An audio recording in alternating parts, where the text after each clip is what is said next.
Welcome to Eduwaves PSC 2025 June 17 current അഫയേഴ്സാണ് നമ്മളിന്ന് നോക്കുന്നത്.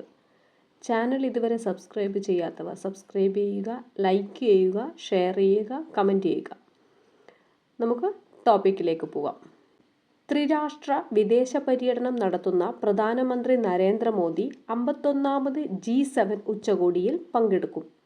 വേദി കാനഡയിലെ ആൽബർട്ട. സൈപ്രസ്, കാനഡ, ക്രൊയേഷ്യ തുടങ്ങിയ രാജ്യങ്ങളാണ് പ്രധാനമന്ത്രി സന്ദർശിക്കുന്നത്. Cyprus president Nikos Christodoulides, Canadian president Mark Carney. ഇത്രയും പേര് ഓർമ്മിച്ചു വെക്കണം. വേദി കാനഡയിലെ Alberta, Cyprus president Nikos Christodoulides, Canadian president Mark Carney. അടുത്തത് ആനിമേഷൻ ഓസ്കാർ സുരേഷ് എറിയാട്ടിന്. ആനിമേഷൻ രംഗത്തെ ഓസ്കാർ എന്നറിയപ്പെടുന്ന ആൻസി ക്രിസ്റ്റൽ അവാർഡിന് മലയാളിയായ സുരേഷ് അർഹനായി.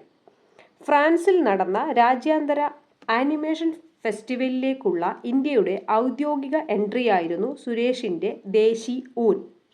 ആനിമേഷൻ ഓസ്കാർ എന്നറിയപ്പെടുന്നത് ആൻസി ക്രിസ്റ്റൽ അവാർഡാണ്. നേടിയത് സുരേഷ് എറിയാട്ടിന്. ഓർത്തു വെക്കണം പേര്.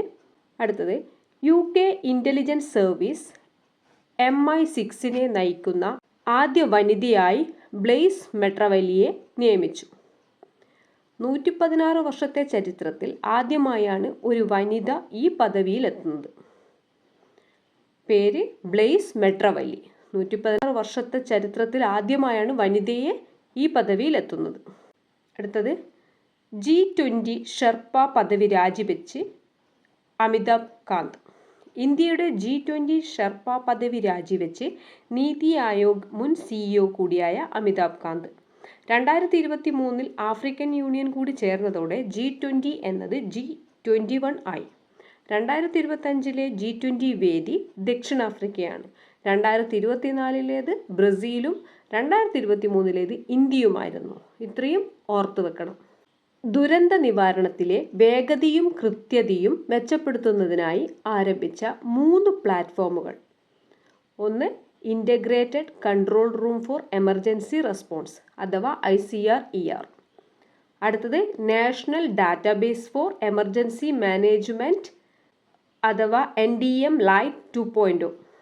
മൂന്നാമത്തത് അസമിലെ വെള്ളപ്പൊക്ക അപകട മേഖല അറ്റ്ലസ്. ഒന്നുകൂടി പറയാം. Integrated control room for emergency response ICRER, national database four emergency management light അഥവാ NDM ലൈറ്റ് 2.0, അസമിലെ വെള്ളപ്പൊക്ക അപകട മേഖല അറ്റ്ലസ്. ജയ്പൂരിനടുത്തുള്ള ആരവല്ലി കുന്നുകളിൽ നിന്ന് കണ്ടെത്തിയ പുതിയ സസ്യയിനം പോർട്ടുലാക്ക ഭാരത്. പേര് പോർട്ടുലാക്ക ഭാരത്. കഴിഞ്ഞ ദിവസം നമ്മളൊരു ചിലന്തിയെ പറ്റി പറഞ്ഞു അല്ലേ? സ്പാർട്ടിയസ് കരിഗിരി എന്ന് പറയുന്ന ചാടും ചിലന്തിയെക്കുറിച്ച് പറഞ്ഞു. ഇന്നൊരു പുതിയ സസ്യത്തെക്കുറിച്ചാണ്. അടുത്തത് പ്രഥമ നീരജ് ചോപ്ര ക്ലാസിക് ജാവലിൻ വേദി ബംഗളൂരു. അടുത്തത് ബഹുരാഷ്ട്ര സൈനികാഭ്യാസമായ എക്സസൈസ് കാൻക്വസ്റ്റ് 2025 ആതിഥേയത്വം വഹിക്കുന്നത് മംഗോളിയ.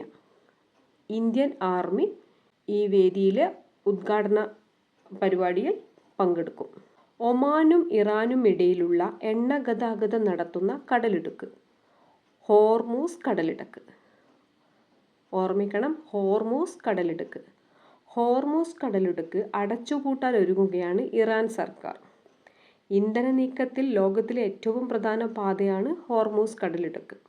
അടുത്തത് കുടുംബശ്രീക്ക് കീഴിലുള്ള സംരംഭങ്ങളെ സാങ്കേതിക പരിശീലനം ലഭ്യമാക്കി വിജയകരമാക്കാൻ നടപ്പിലാക്കുന്ന പദ്ധതിയാണ് സ്മാർട്ട് ശ്രീ.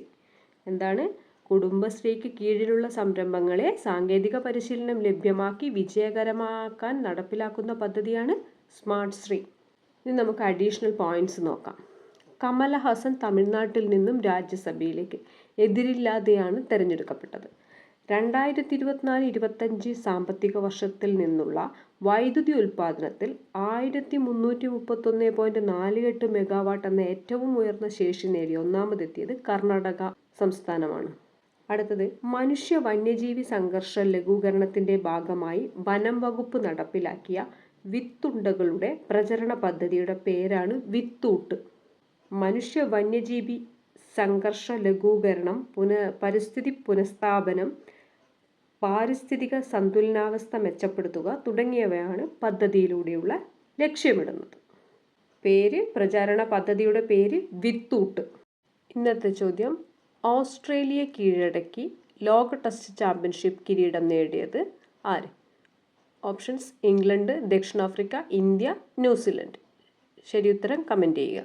കഴിഞ്ഞ ദിവസം ചോദിച്ച ചോദ്യത്തിൻ്റെ ആൻസർ, അതായത് കേരളത്തിൻ്റെ പുതിയ കടൽ തീര ദൈർഘ്യം എന്ന് പറയുന്നത് നമുക്കറിയാം 10.15 കിലോമീറ്റർ കൂടിയിട്ടുണ്ട്. നേരത്തെ 590.15 കിലോമീറ്റർ ആയിരുന്നു, ഇപ്പോൾ അത് 600.15 കിലോമീറ്റർ. ശരിയുത്തരം 600.15 കിലോമീറ്റർ.